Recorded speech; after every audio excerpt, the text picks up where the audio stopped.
Nós começamos falando dos invertebrados no bimestre passado ainda. Então, nós começamos falando dos invertebrados lá quando a gente começou falando dos poríferos. Então, nós falamos dos poríferos, que eram animais muito simples, não tinham tecidos, células organizadas em tecidos, não tinham sistema muscular, não tinham sistema nervoso, então eram células organizadas. Depois deles vieram os cnidários, também com o que eles entram no sistema nervoso muito simples, muito rudimentar, basicamente, o sistema nervoso com o véuzinho recobrindo. Esse sistema nervoso acabava causando choques e ainda tinha um veneninho que causava alguns choques elétricos ali quando entrar em contato. Isso é uma estrutura de defesa do grupo do animal, né? Depois nós falamos dos vermes, os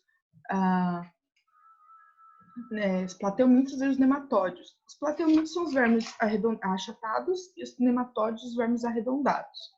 Então, nós falamos que a grande importância de estudar esses vermes era justamente fazer a parte de essa análise biológica para a gente saber principalmente se prevenir contra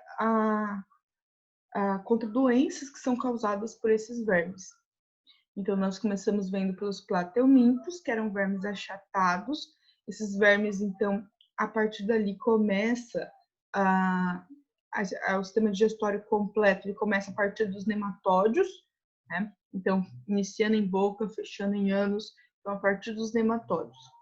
E esse bimestre nós começamos então a falar dos moluscos, animais de corpo mole. Então, desses moluscos, nós falamos então que são animais triblásticos, ou seja, 3 folhetos embrionários, que já é uma característica do grupo que a gente vai levar até o fim.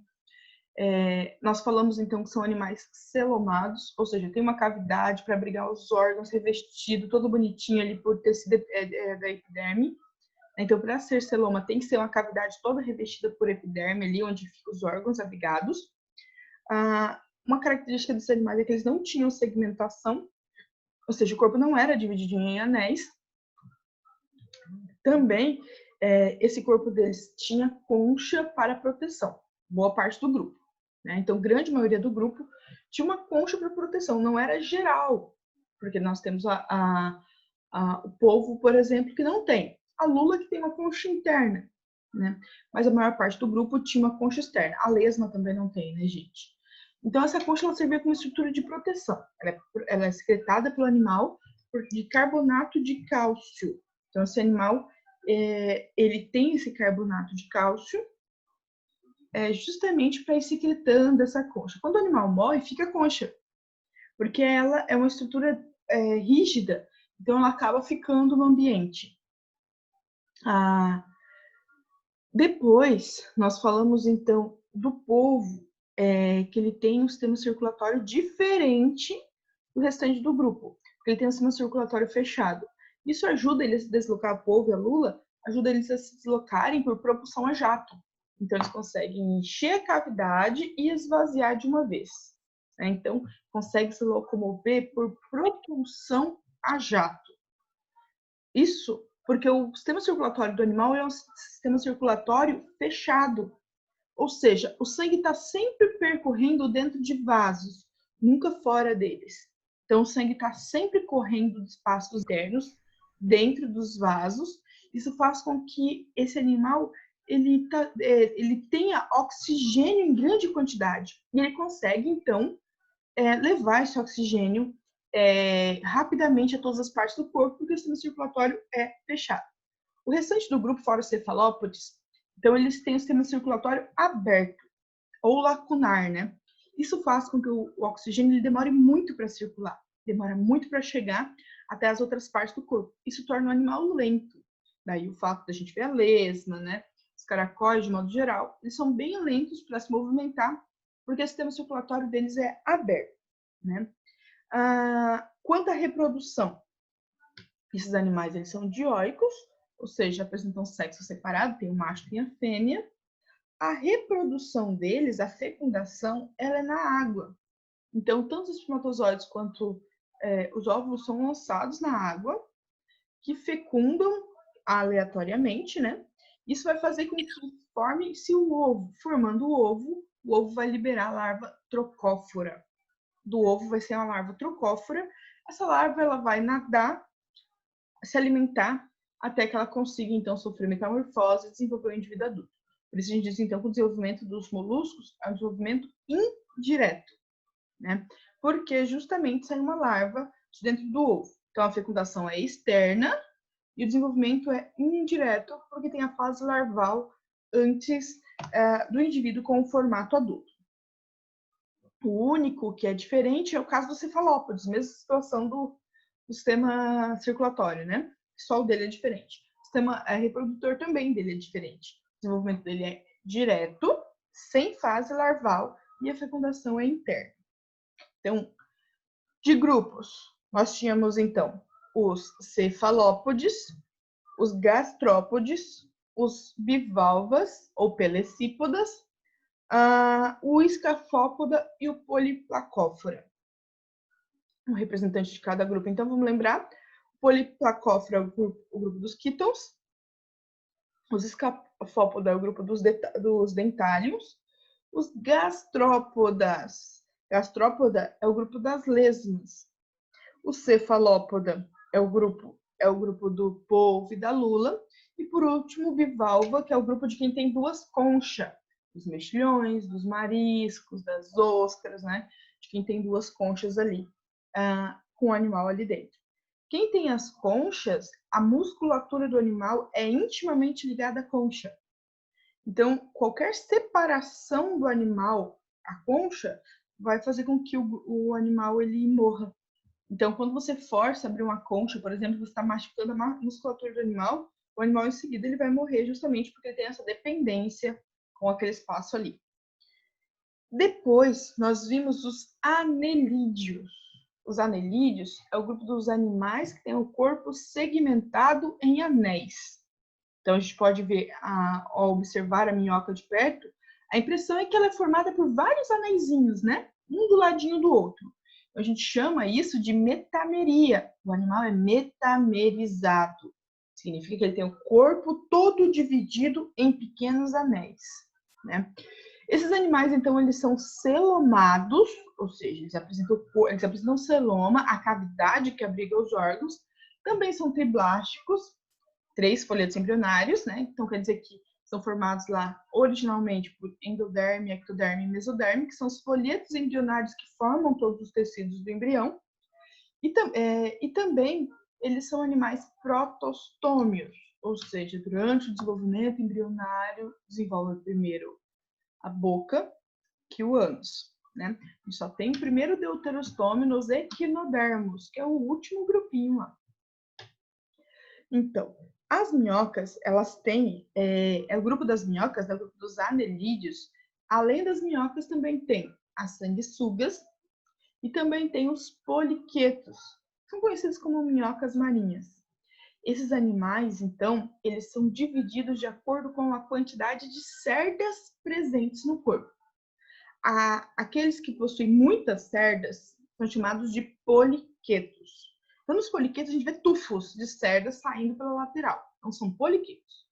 Depois dos poliquetos, nós temos os oligoquetos. Oligo vem de pouco. São animais com pouquíssimas quantidades de cerda, que é o caso das minhocas. As minhocas têm um tufo bem microscópico, mas que ajuda ela a se deslocar. Então, ela fixa esse tufo de cerda e puxa o restante.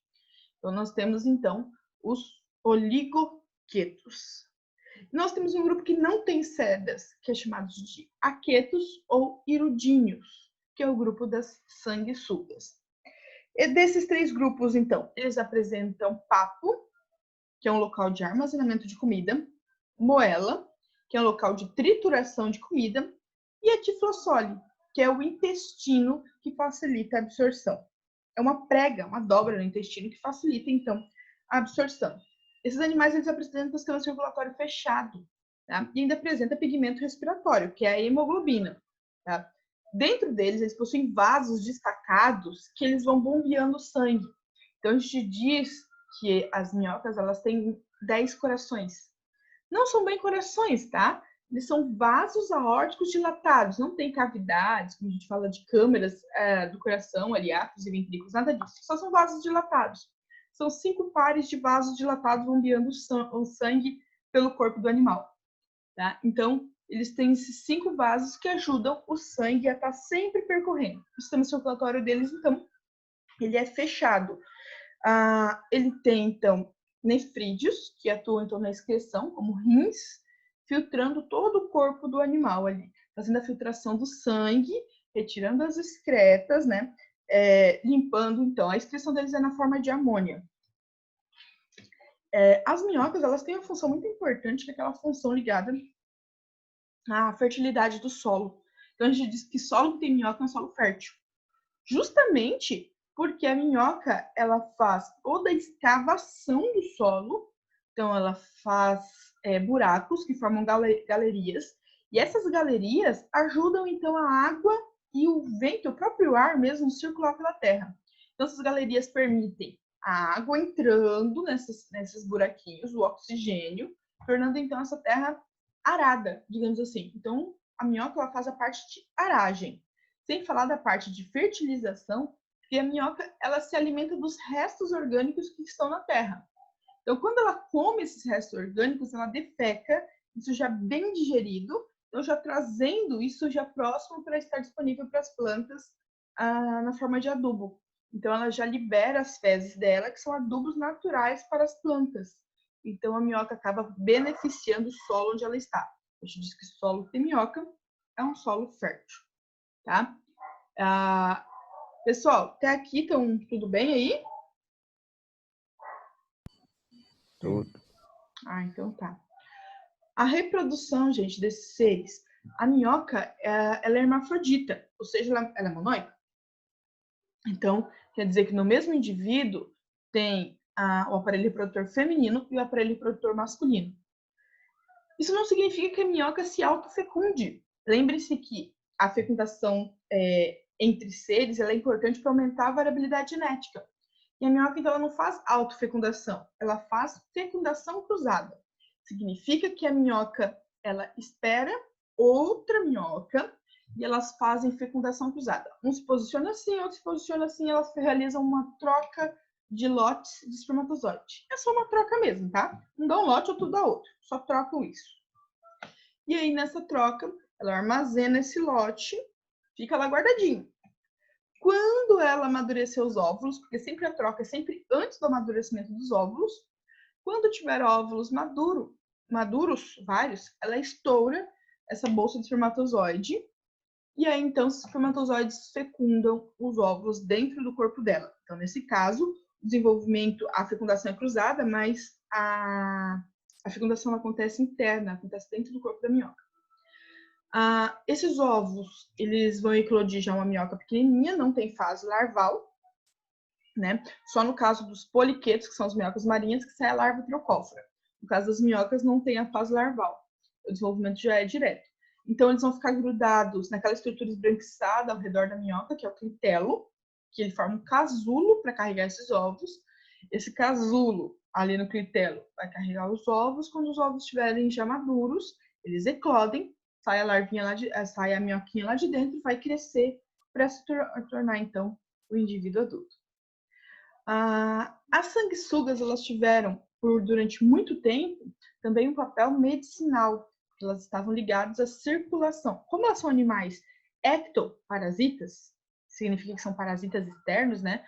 Elas sugam o sangue externamente. Esses ectoparasitas, eles eram usados para promover a circulação do sangue no corpo de pessoas após cirurgias que precisava de revascularização, né?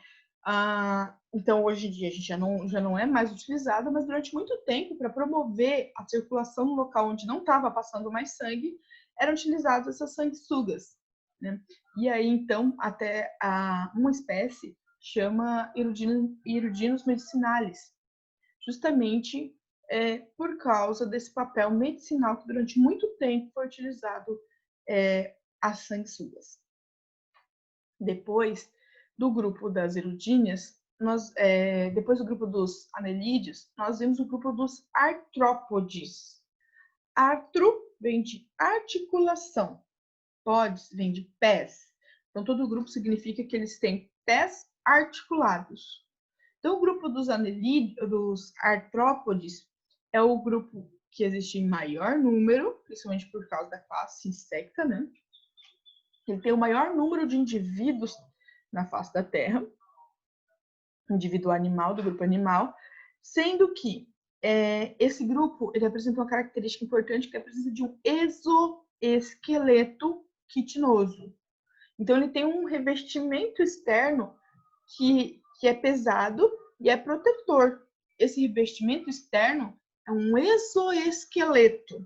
Esse exoesqueleto protege o corpo do animal e esse exoesqueleto permite que ele se desloque e que esse exoesqueleto ele acaba bloqueando ele ali de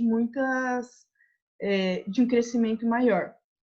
Então, ele é uma estrutura protetiva, ele lembra uma armadura revestindo o corpo do animal, permite, então, como eu estava falando para vocês, um deslocamento maior, porque ele funciona como estrutura protetora, até mesmo para desidratação, né? Então, o animal, ele tem esse revestimento que dá proteção, ele consegue ter uma vida um pouquinho maior em função dessa proteção externa ali, porém, ele é um limitador. Por isso que vocês, por causa dele, é que vocês não veem, por exemplo, um inseto gigante. Ou pelo menos um inseto de 20 centímetros, 30 centímetros, não precisa ser algo tão gigante, né? Por causa dele, justamente porque ele é muito pesado. Como ele serve para proteção, mas ele também acaba sendo pesado. E aí, então, o animal não tem grandes tamanhos. Ele é um limitador de crescimento, porque o animal cresce, chega naquele tamanho do exoesqueleto, ele para de crescer. E aí, de novo, o animal ele vai ter que romper esse exoesqueleto, o animal volta a crescer de novo. Troca esse exoesqueleto, ele cresce, até ele atingir o tamanho do exoesqueleto novo. É por isso que a gente vê aquelas casquinhas de cigarras, né? As casquinhas de cigarras são justamente trocas de exoesqueleto. O animal rompe o exoesqueleto, sai daquele que já está pequeno para ele e produz um novo. Durante esse período que ele está produzindo, ele é bem molinho, ele fica desprotegido, desidrata com facilidade, então é uma presa muito fácil, porque ele é fácil de ser mastigado nesse período, então ele acaba se escondendo. Por isso que nós temos um período que a gente simplesmente nem vê as cigarras, né? Porque elas acabam escondidas para se proteger, para esperar esse período que o exoesqueleto dela vai ser novamente secretado. Esse grupo, então, ele tem desenvolvimentos diferentes. Nós temos o grupo que vai fazer o desenvolvimento holometábolo, o hemimetábolo e o ametábolo. A é de negação, de não tem metamorfose. M é de meia metamorfose. E holo é a metamorfose completa. Ametábolo são, por exemplo, aqueles que não sofrem nenhum tipo de transformação. Significa, então, que esse animal, ele nasce do ovo ali, já nasce um animal pequeno, só vai crescer de tamanho. Não vai se passar por nenhum tipo de metamorfose. Hemimetábulo é aquele animal que nasce, do ovo sai um animal próximo ao adulto, mas ainda não tem uma estrutura, que é as asas. Tá? E por último, o holometábulo, que é aquele que passa por todo o processo. O hemimetábulo, esse indivíduo que sai do ovo não é uma larva, ele é uma ninfa. A ninfa, ela vai passar por um processo de criação dessas asas, que é a hemimetamorfose dela ali no caso. E tem o último, que é a holometamorfose. Essa que a gente já está mais acostumado, né? Essa é o da borboleta, que do ovo sai uma larva que come, em pupa, vira uma pupa. Essa pupa, então, pode ser chamada de crisálida também. Fica ali paradinha durante um tempo e a crisálida ela vai rachar, romper e liberar lá de dentro, então, uma borboleta. Então, ela passa por uma mudança completa, é uma transformação completa, modificando totalmente o indivíduo da fase larval para o indivíduo da fase adulta, inclusive os hábitos alimentares. Vocês observarem a larva da borboleta, ela se alimenta de folhas. Já o indivíduo adulto, a borboleta adulta, ela se alimenta de néctar de flor, tá? Então, enquanto a larva se alimenta de folhas, o indivíduo adulto se alimenta de flor. É importante essa diferença de alimentação, porque o filhote não compete com a mãe para se alimentar. Então, a larvinha que nasceu não vai se alimentar e não vai competir com a mãe para comer a mesma coisa que ela.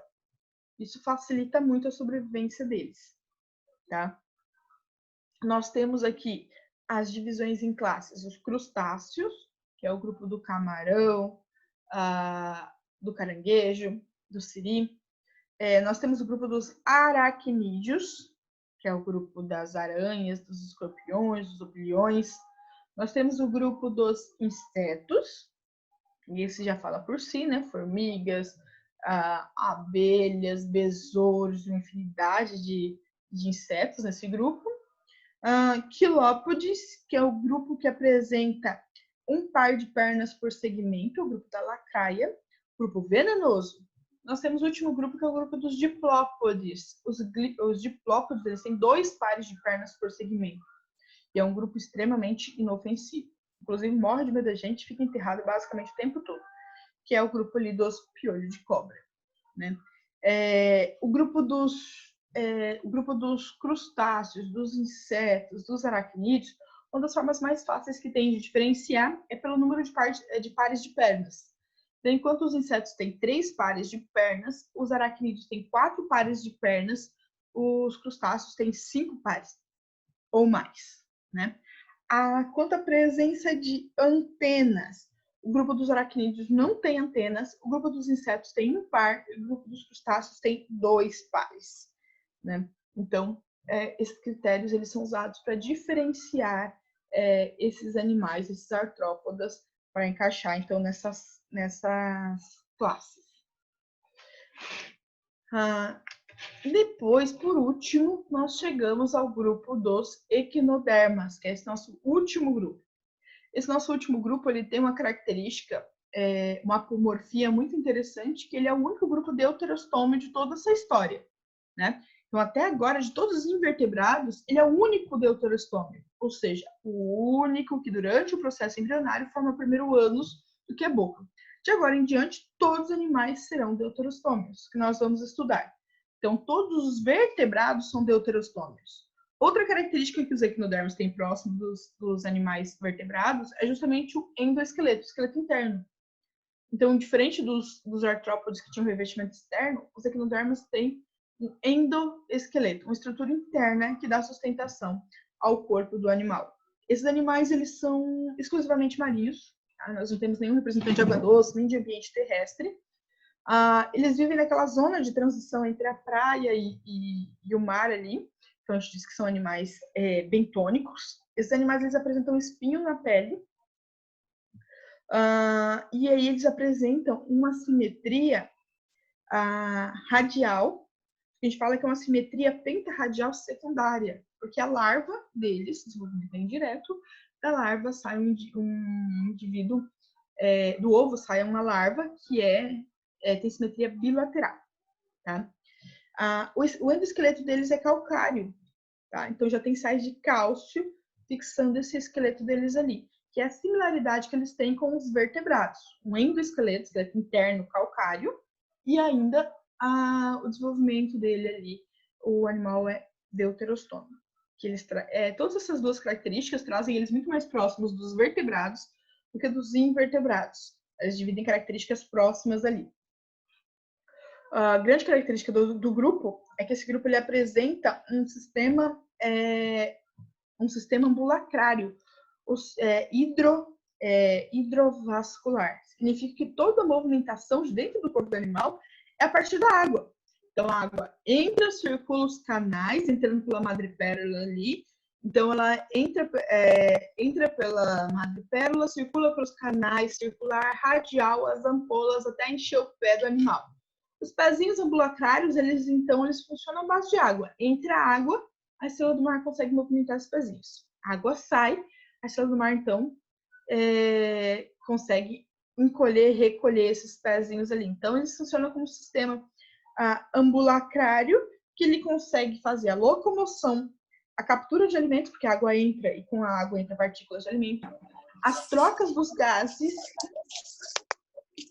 Então, consegue fazer as trocas dos gases ali, consegue fazer também a excreção, e também conseguem fazer a fixação. Eles conseguem se fixar no substrato a partir da movimentação, então, dessas partículas aí, tá? Quanto à alimentação, o único que tem uma alimentação diferente é o ouriço do mar, que eles têm a lanterna de Aristóteles, que são 5 dentes. Esses 5 dentes, eles se encaixam todos, fazendo uma boca circular. E esses 5 dentes, eles são usados para raspar os alimentos. Então, eles raspam as paredes e com essa raspagem, eles acabam retirando as partículas alimentares. Retiram essas partículas ali, são normalmente o substrato ali, e aí ele consegue se alimentar e colocar isso, se alimenta daquilo ali, através dessa raspagem ali da parede. O restante, todos a estrela do mar, os outros ali, eles são menos seletivos. O que eles conseguirem se alimentar para eles, o que eles conseguirem digerir, tudo bem. Né? Então, o que entrou com a água, eles digerem. Então, eles são mais generalistas do que os ouriços do mar, que preferem essa superfície com musgo, né? Que ficam ali nas pedras e nas rochas.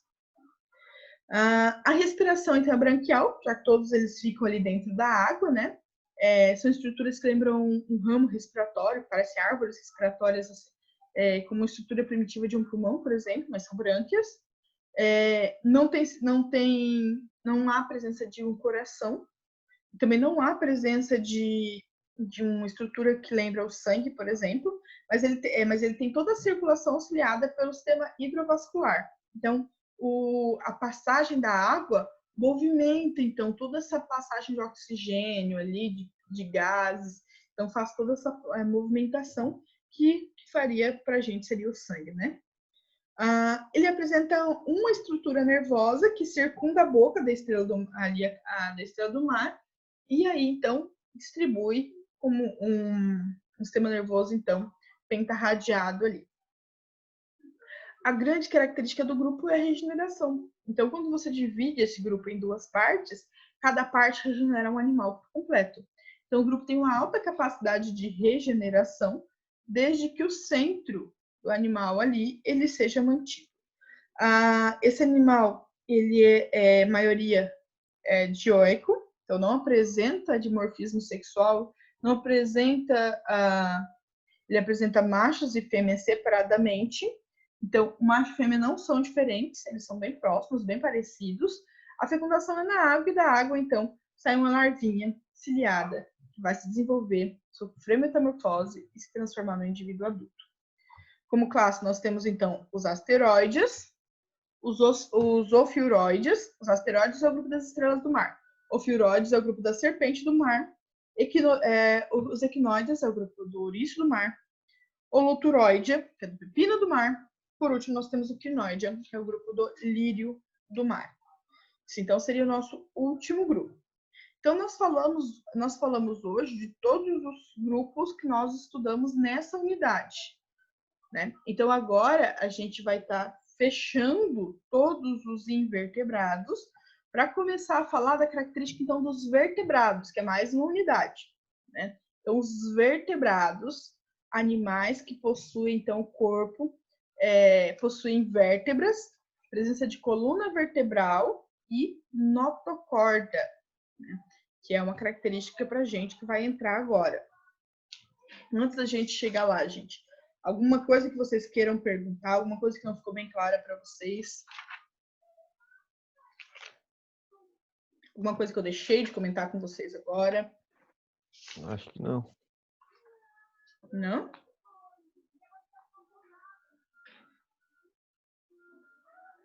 Pessoal, alguém pode me falar aí?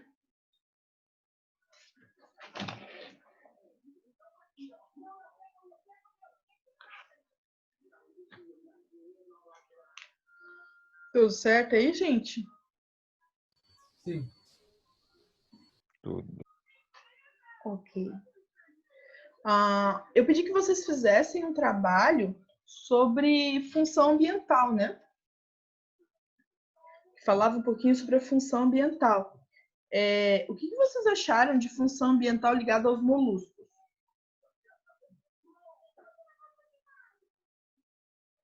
Alguém pode me dizer?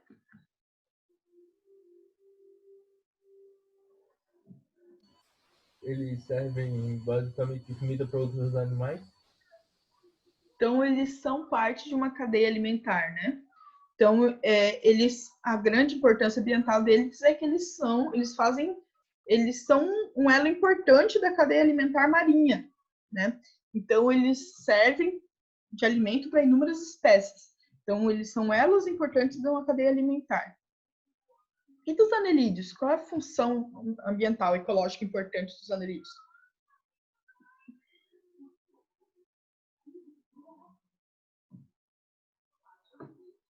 E aí, gente?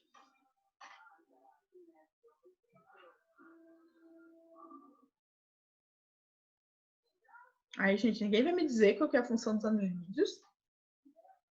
Os anelídeos aeram a terra? Bom, só sei da minhoca.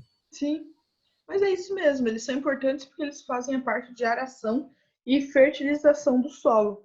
Eles são responsáveis, então, as minhocas, né, por formar o humus. Então, esse solo ali é fertilizado naturalmente.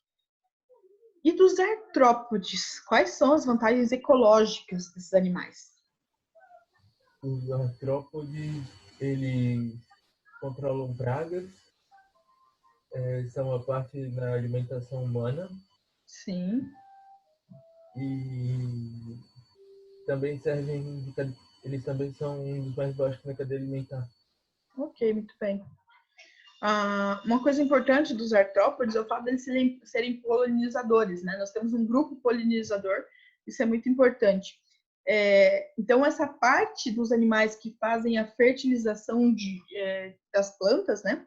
Então, auxilia na reprodução das plantas, que são a base da nossa cadeia alimentar. Então, as abelhas, por exemplo, elas pegam o néctar de uma espécie, pegam pólen de uma espécie, o grão de pólen, e levam até a outra flor da mesma espécie, elas facilitam a fecundação cruzada. A fecundação cruzada ela aumenta a variabilidade genética. Então, quanto maior a fecundação cruzada, maior a variabilidade genética existente ali. Então, esse animal ele consegue então, garantir que essas plantas elas consigam ter uma alta produção, um aumento da variabilidade genética que permite que ela tenha uma maior produção de alimentos, que serve como base das cadeias alimentares. Das cadeias alimentares terrestres, nós temos como base, então, as plantas. Então, são importantes polinizadoras. Nós somos dependentes dessa função delas, né? Elas precisam fazer essa polinização. Além da polinização, Nicolas falou sobre o controle de pragas. Então, elas são ótimas controladoras de pragas, muitas vezes de outros, do próprio grupo dos insetos.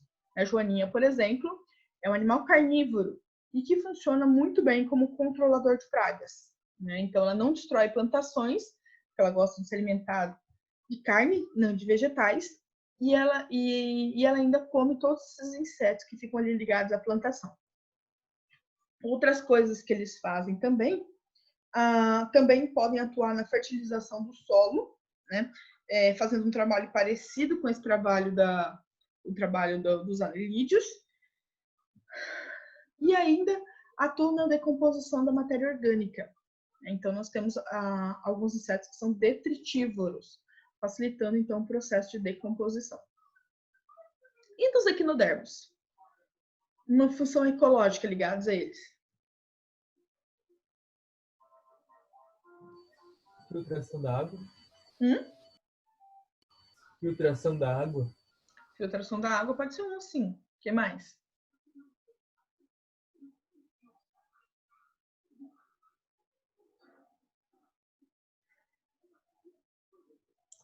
Equilíbrio do ecossistema. Equilíbrio do ecossistema? Me explica esse teu equilíbrio do ecossistema aí. Pera aí, que agora achei o motivo, achar a explicação é outro.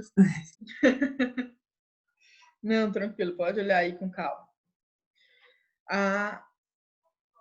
Eu diria que eles são importantes indicadores da qualidade do ambiente, né? Já que eles sofrem, como são animais filtradores, eles sofrem muito com a filtração. Então, a partir do momento que eles filtram a água, eles sofrem com a poluição do ambiente, eles acabam morrendo com facilidade. Então, locais onde antes tinham os equinodermos, eles deixam de ter, eles mostram um processo contínuo de poluição ambiental. Então, eles são indicadores da boa qualidade do ambiente. Locais onde eles ainda conseguem ficar, então significa que são locais ainda que têm níveis de poluição aceitáveis, né? Então, nível de poluição zero, vocês sabem que não tem como ter ultimamente, né? Nós temos poluído bastante os mares. Mas tem locais que ainda tem um nível de poluição um pouco mais baixo do que outros, né? E ainda é possível ter uma certa quantidade uma certa presença de alguns animais. Pessoal, até agora nenhuma dúvida, né? Se tem dúvida, perguntem, por favor. Então, vamos ao que vocês vão fazer.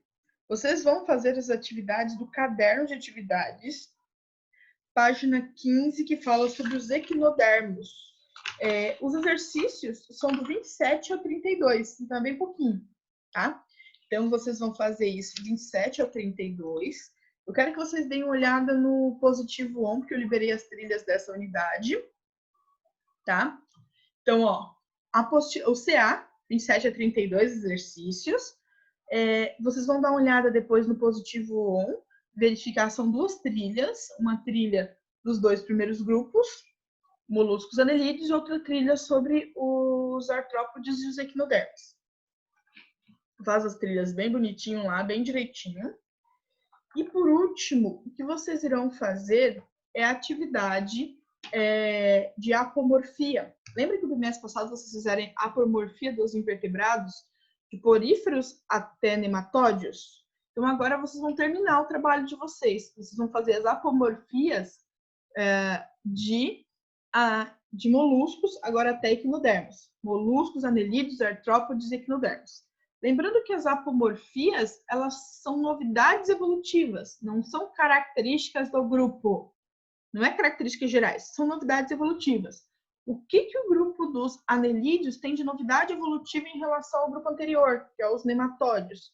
O que os anelídeos, o que os artrópodes têm de novidade em relação ao grupo anterior, que eram os anelídeos? E assim por diante. 4 grupos também, que vocês têm que fazer, escrever novidades evolutivas e exemplificar através de um desenho, né? Então, novidade evolutiva do grupo e exemplificação. Certo? Alguma dúvida sobre o que vocês têm que fazer? Não. Não? Pessoal, então nós vamos ficando por aqui. Agora vocês têm um tempinho para fazer os exercícios de vocês e o trabalho, tá bom? Os exercícios a gente